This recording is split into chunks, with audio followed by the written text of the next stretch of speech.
Hey guys, welcome to a brand new episode of Harry Potter Wizards Unite. Today we are going into an in-depth how to play guide for the game. We're going to go into every little element.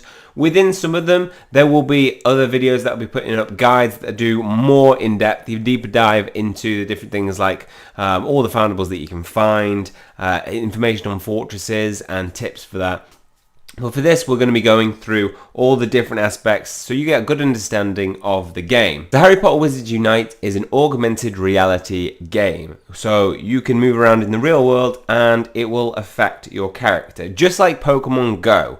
The difference is though, Harry Potter Wizards Unite tries to be different by adding the element of an RPG. So the roleplay game has a story based on the fact that there is a calamity where aberrations from different parts of time are being pulled into the here and now. That's why we can see all the different aspects in the wizarding world like Harry Potter and Newt Scamander being pulled into the now.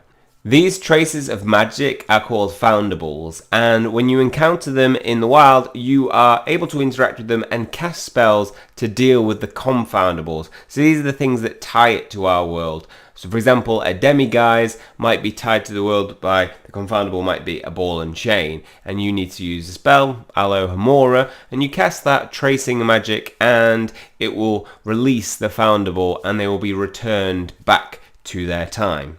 Now the cause of this is unknown as yet, but we have had some clues in the trailers and it looks like the London Five, so these 5 witches and wizards have gone missing, as well as possibly maybe one of them, but Grim Forley is potentially has cast ancient magic that has pulled these things from time. Now it looks like he's done this as a possible way to reunite himself with a loved one, possibly somebody who has died, and therefore they're pulling them from an earlier time to the here and now so that they can be reunited with them. Now, how are you involved in this RPG? You are a witch or a wizard that has been enlisted to help them deal with these Confounder Balls and protect the Statute of Secrecy. The Statute of Secrecy is the act that protects the wizarding world from being revealed to the Muggle world and the anarchy that could potentially create. When you start the game, you might want to begin by going to your Ministry ID. This is where you can personalize your avatar character in the game. You can choose a name, which these will all be different from everybody else's, so nobody can have the same name. You can gain your titles, so these are things that you earn when you've dealt with different Confounder Balls. You can choose your house, of course. It's suggested that I think you can hit random and it will choose your house. But I definitely suggest going on Pottermore or what is now wizardingworld.com and actually doing the quiz there to determine. If you've not already, it may be that in future, because we see a link between the Wizarding World, basically Pottermore has been transferred to them and it might link to our accounts. So it might automatically change in time. But for now you can pick your house. You can choose your exact wand that you have by doing the quiz there. So your type of wood, the core that you have, flexibility and length. If you don't want to do that, maybe just a kind of short way is looking at the different details within the woods and the cores and potentially picking something that best fits with you. So I did mine and mine came out as redwood, and redwood is more associated with, it's attracted to an owner with the ability to make the right choices and falling on their feet, giving redwood one's reputation of bringing good fortune. I like this. This actually matches me and mine was determined by the quiz, so it is a good way of determining what maybe fits best with you. And I got a really long wand. You also have wizarding achievements, which you get 3 straight from the off, but it may be that you'll learn some and then you'll pick them as your wizarding achievements. Now you can also at level 6 determine your profession. There are 3 professions within the game. There is an aura, you can choose a professor, or you can choose to be a magizoologist. Now these place some bearing on how you will play in the game, so it's got to match your style. Now be aware, unlike Pokemon Go where you have Instinct Mystic that you can pick and you can only change for buying one of those coins and it'll cost a lot. In this game you can change between different professions. So each one that you pick will fit a different style of play. Auras are your heavy damage dealers. These are built to do heavy hits on different types of encounters. So when you're going into a fortress, they'll deal with different types of enemies. They deal a lot of power, however, they don't have a lot of stamina or HP. So they are built, in a short amount of time, deal with a lot of damage. Magizoologists, associated with Hagrid here, we see these being the tanks, the defenders. These have high defense and high healing abilities and high HP. So you want to be using these if you want to be a team player. So these have abilities that will heal other players, so you can take on fortresses together. So if you want to be that type of person, you can choose a Magizoologist. However, they are weak in attack. Professors, associated with Professor McGonagall here, are the balance between the two. They can deal a fair amount of damage, so more than the Magizoologist, but less than the Auras. However, they have less stamina, less HP than the Magizoologists, but they have more HP than the Auras. These are really the balance between the two. So picking these, I would say that if you're going to pick one from the start, make sure that that's going to be one that you stick to, because you can switch between them at any time you want. However, each profession has different skill trees. For each type, they will have an individual skill tree, as shown here. You will use spell books, which can be acquired through playing the game. So fortresses will give you these, and as you gain them, you can invest them into the different parts of the skill tree. You have to unlock the one before, from the top down, before you can unlock the others. So you can't just straight away unlock the very bottom one. You have to build these up, and these all acquire different skills. So building stamina up, potentially building power, Protego power, that's your defense, and spells, and building up your critical hits. These different attributes will be built up by investing in the skill tree. Now remember that if you switch your profession, you will not lose the progress that you've got, but you are not able to take all the spell books and remove all that before going on to a different type. That's why I say when you're going to pick a profession, pick something that you're going to play. If you're playing with other teammates, your probably best chance of taking down fortresses is going to be if you have one of every type. So if you've got three of you, one Magizoologist, one Professor, one Aura. The foundables that you encounter in the game will add towards your registry. This is like your Pokedex in Pokemon Go. You can encounter them, and as you've dealt with a trace, so if you say, for example, encounter a, let's go Hagrid's Hut, and you deal with a Confoundable, you will receive a segment of that you will add to your registry. Different ones are rarer, and some require many. For example, Hagrid Hut requires 15 to advance, whereas you just need to find one Hagrid to have that completed in your registry. Once you do that, once you've completed that one, you are then able to prestige. So finding these traces will give you experience. As you prestige, let's say I've found 8 of my little dragon there. I think is that Norbert? And a Wilder Braxton. Let's say I've completed this. You then get the option to prestige that segment. So you might be able to prestige that, and this would stay the same. Once you've completed that individual part, you are able to prestige it. That will then turn to the next level. So you've got bronze, silver, and gold. What's the purpose of doing this? You're going to be able to get extra XP. So every time you complete your registry in one segment and prestige, you will get a build up of extra experience every time you encounter it and fill that segment. So you've got here as well your rank for each individual thing. So every time you prestige up, you can open trunks, and not prestige up, every time you rank up, you can open trunks to receive Rune Stones for challenges and profession scrolls. There are 10 different categories in the registry. You have Care of Magical Creatures, Dark Arts, Hogwarts School, Legends of Hogwarts, Ministry of Magic, Magizoology, Magical Games and Sports, Mysterious Artifacts, Wonders of the Wizarding World, and Oddities. As well as the 142 foundables, there is also a registry for challenges, so different types that you can get from dealing with fortresses, and there are these extra ones of Fenrir Greyback and Dolores Umbridge, so you can complete those as well. And on top of that, you have mysteries, which are chapters. This looks like it's going to be part of the RPG element, that once you find You are completing different chapters, so it might give us clues towards the storyline. These might give us little tips as to what's going on. We've got Penelope Fawley there, which is the wife of Grim Fawley, and Foundable spells Grim Fawley's motives to understand the mysteries that are going on. In addition to that, we have events, which it says magic in the making. However, coming soon, it says in the events, that section that we have coming soon is a brilliant event, fantastic flora and fauna. So we have some galleons there. The Forbidden Forest has been throwing out all sorts of calamity. Lend Hagrid a helping hand by returning the forest's missing flora and fauna to its proper place.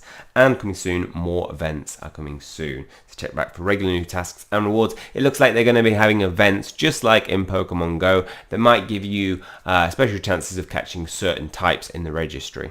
Now, as you explore around your area, you will encounter 3 different types of buildings and foundables and landmarks. So we'll go through what they are. Now, Wizards Unite runs on the same system as Pokemon Go. Points of interest, so your Pokestop equivalents, are going to be found at interesting locations. So they're going to be your special building types, museums, as you go around and parks, and you're going to see different statues. These will be your points of interest, just like in Pokemon Go.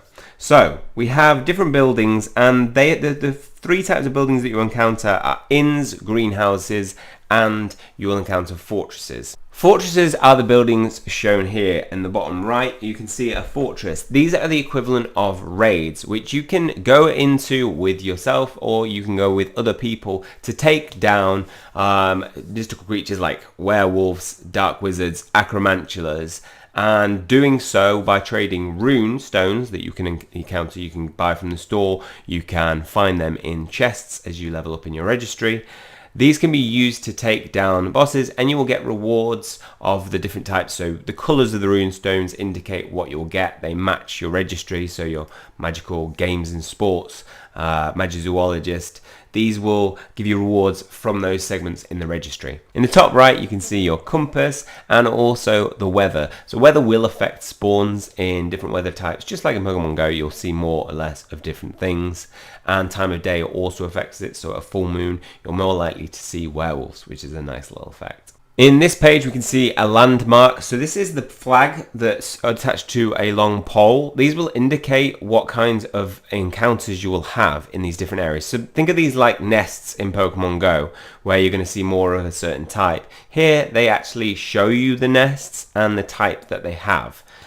So here in the landmark area, you're more likely to encounter types of a Magizoologist. Now, in this section, we see what is an inn. So inn is like the equivalent of a Pokestop, and there are 5 types of inns. Now, each of these inns will be found in different areas. So in rural areas, you're more likely to see, I believe it's purple inns, that will give you potential reward of 10 energy.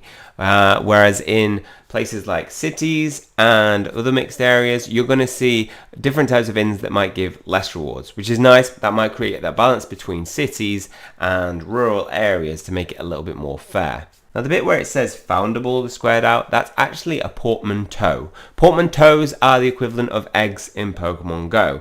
You can find these, and as you walk them by using a key to attach to it to open it, rather than a incubator, you can walk these and get rewards. So once walked, these will open up a really nice AR feature where you can place these down in real life location, walk into it, and it will take you into a new location. So Hagrid's hut, Dumbledore's office. These are things that you will be able to encounter and look around, and by doing so, you are able to pick out 5 different things, which can range from XP to ingredients to different segments for your registry. In addition, we have potion ingredients, so as labeled there, the landmark flag, and this is not a glass house, this is another different type of inn, so we can see the 2 types of inn. So here is an image of the 5 different inns that you can find, and as I said, you can find them in different areas. Pink are the ones with low rewards, and green inns are the ones that give best rewards. When you click on these, you can swipe, trace your glyph, and by doing so, you can pick you'll get one of these random 5 dishes.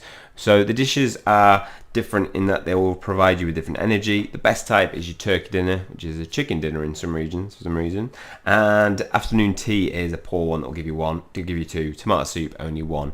So you're going to be wanting to find the things like butter beer, fish and chips to replenish your energy. The energy system within the game is every time that you trace a spell. So let's say you encounter a Founder Ball and you trace a spell, so Alohomora on a Demiguise with the ball and chain, that will use up 1 energy point.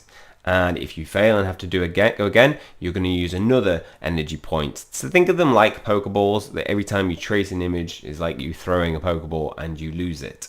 Now, just like in Pokemon Go, you can attach the equivalent of lure modules to these inns, and these are called dark detectors in the game. However, it works differently in that you can attach 3 detectors, but 3 different people have to attach it. When you've attached a dark detector, you increase the chance of revealing a higher threat level encounter. So you're going to have like a higher chance of potentially encountering a Dragonite. And in Pokemon Go, this gives you a higher chance of encountering things with emergency threat level. So big shout out to Potato Slayer, who is probably the best source of finding a greenhouse. So here we can see a greenhouse on here. So as you walk to a greenhouse and click on it, you'll be able to pick one of 3 plants. So here we see, by swiping up, and congratulations, you can also get spell energy from these, and here we see getting a Valerian Root. The refresh time or cooldown time of the greenhouses and the inns is 5 minutes, just like Pokemon Go. So here we see a fortress. So Potato Slayer is walking up to this, and as you click on it, it will show you different chambers. Now there are 20 different chambers, and to unlock the next one you have to do the one before. These have different difficulties, and here we see Rune Stones that are what you use to participate in a wizarding challenge. You get them of different types, so the colour represents the different types of registry, so the 10 types that we have. They can also have different levels, so 1, 2, 3 up to 10, and these increase the difficulty and therefore the rewards, the chance of getting better rewards. You can see the difficulty here, and you can also wait for a max of 5 players to join and help you in taking down this quest. You will encounter rare oddities like werewolves and vampires, and when you deal with them you move on to the next level, and by completing all of them, so like you could have 3 levels within using this rune stone, and once you defeated all 3 it will take you to the rewards. So for example, here we see somebody getting 4 fragments of a new theory of numerology, a Nocturne Alley sign which is in the registry, the other one was in challenges, and we see getting an increase to your rank within the challenges element. So we get Runes Chamber bonus, and Dark Arts is increased, so it goes from rank 1 to 2, and experience is gained for taking down the fortress. And as you can see, it can take quite a while, so like 7 minutes to take down a fortress, and also you want to make sure that you're going into these having lots of energy and lots of potions so you can heal yourself. So as we saw there, by going into greenhouses, you can get one of many ingredients that you can find in the game. Now some of these ingredients will only be found in certain areas, which is like how it should be. So if you go on top of the Mount Everest, you can actually, it's the only way that you can get a snowdrop. No, I'm joking. You can probably get it in more easy places than going to the top of Mount Everest, but you will find them in different areas. When you have found these, you can use them to craft potions. Now you can use these at any time that you want to craft potions, so you walk around with your cauldron, and you can use them to craft different types of potions, such as we can see here. Now each of these potions will have different abilities. Say Buffalo's Brain Elixir will give you double XP. You can craft a Stimulo potion, which will give you the ability to increase your chances of dealing with Founder Balls. So when you cast a trace, it increases your chances of dealing with the Confounder Ball. Sometimes you may have them run away from you, just like in Pokemon Go, or disappear without actually getting any rewards. Now when you use your potions, you will have a different time for each of these to be crafted, but you can actually use the Master Notes, which is doing different gestures to be able to reduce the time by, I believe it's something like 15%. So dealing with the Founder Balls, as I said, Alohomora would be used to deal with a chain. You see different spells within the game. So currently we have 14 different spells that you can use to deal with things. So for example, if you encounter a Boggart Cabinet, you're going to be using Ridiculous. If you have a Dementor, you're going to be using Expecto Patronum. So each of these fit to the 142 foundables that we have. So you might be dealing with things that, you know, a bubblio, which is capturing something in a bubble, might be used to deal with somebody that's being attacked. They all have different effects, and you will, you know, apply them to the 142 foundables that you see. As mentioned before, port keys are the things that you can use by walking off portmanteaus. They will look like this. There are 3 types of portmanteaus, so your typical 2k, 3k, 10k, which you have to walk that distance to unlock it. You have an unlimited key, so a golden key that is your unlimited incubator that you can use at any time. And you can also acquire silver keys in the game, so I have 3 there, and use them to unlock portmanteaus. You can buy some of these in the diagonal alley, so you can buy silver keys. Any of the things that we discussed, you can actually buy in the diagonal alley, so like silver keys to walk your portmanteaus off. You can buy dark detectors to use on the equivalent of Pokestops. You can actually buy a variety of potions in a potions crate. You can purchase increased vault space, so increase the capacity of potions that you hold, increase your ingredient space. And you can also purchase Rune Stones to be used in the fortresses. Your utility will hold on to your scrolls, your dark detectors, your golden key, and your silver keys. And in addition to that, you can increase your energy capacity. So here you can see mine is 75, but you can increase it by buying a vault extension, which will increase capacity by 10 here, 30 ingredients capacity, and potions capacity. Now, of course, to purchase these, you will use coins or galleons from Gringotts, which you can, you know, purchase with real money. So whether you're a pay-to-play player or a free-to-play player, will determine whether you actually do spend anything. But you can acquire coins through lots of different methods by leveling up, and so there are ways of getting some of these for free. It's just going to take a long time. Some of the coins that you get, like 15 coins for leveling up each time, I think, so it's quite small. I believe you can acquire coins through other things like fortresses. I think that I've heard that. Then, you know, typical kind of transference of, you know, galleons in terms of money. It's quite expensive, which will put off some people from buying things, which hopefully won't mean that there's too many pay-to-play players. But there's no PvP at the moment, so play the way you want to play. It's not going to affect other people. In fact, it's probably just going to help you to take down fortresses and get rewards and build your characters up. And I believe that is it. So big thanks to Wizards Unite Hub. This should be your place to go for sources of information. It has tons of, you know, in-depth information on some of the things we've discussed. If you don't want to go there and you just want to, you know, listen to it, I am putting out in-depth guides on how to play, so a bit more in-depth into fortresses, more in-depth in terms of the foundables that you can encounter. So make sure to check out those videos or subscribe and hit notifications if you want to keep up to date with that content. Apart from that, hopefully you enjoy your Wizarding World journey. Let me know whether you're going to be an Aura, Professor, or Magizoologist. I think I was going to be a Magizoologist because it fits with more like what I want it to be. But an Aura is a damage dealer, and I think that's going to be most effective in just if you're playing solo, which sometimes I do quite a lot of solo play. But let me know what you're going to go for. Okay, well that's all for this one. Hopefully you've enjoyed it and hopefully it's been helpful. If it has, please hit the like button and hit subscribe if you want to keep up to date with future content. That is all for me. See you guys soon.